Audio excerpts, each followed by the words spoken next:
रघुनाथ जी और मेरी माता जानकी जी के स्तुति गाते हैं। जय जय श्री सीताराम। श्री रामचंद्र कृपालु भजमन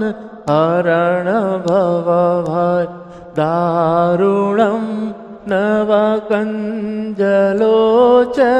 कंज मुख कर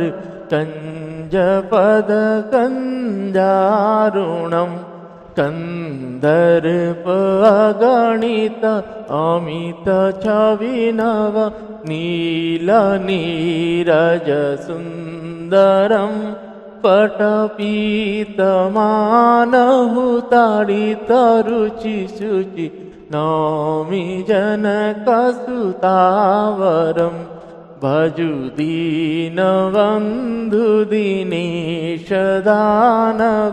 दैत्यवंशनिकन्दनं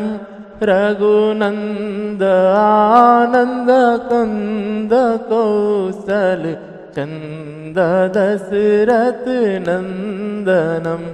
सिरमुकुट कुंडल तिलक चारु उदारु अंग विभूषणं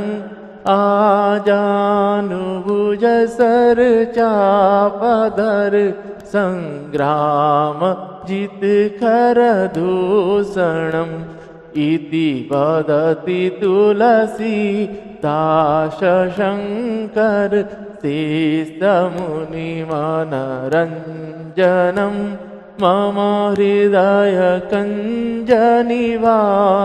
कुरु कामादिकलदल गञ्जनं मनुजाहि राचेहु मिलहि सोवरु सहज सुंदर सावरो करुणानिधान सुजानशील स्नेह जानत रावरो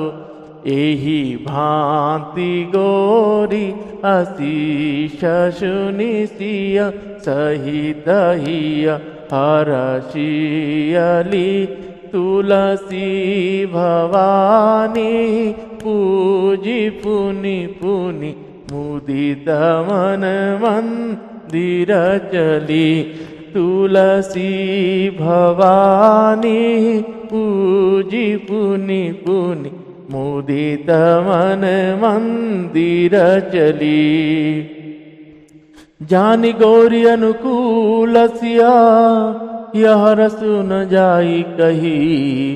मंजुल मंगल मूल भाम अंग फरकन लगे। श्री श्यावर रामचंद्र पद जय शरणम।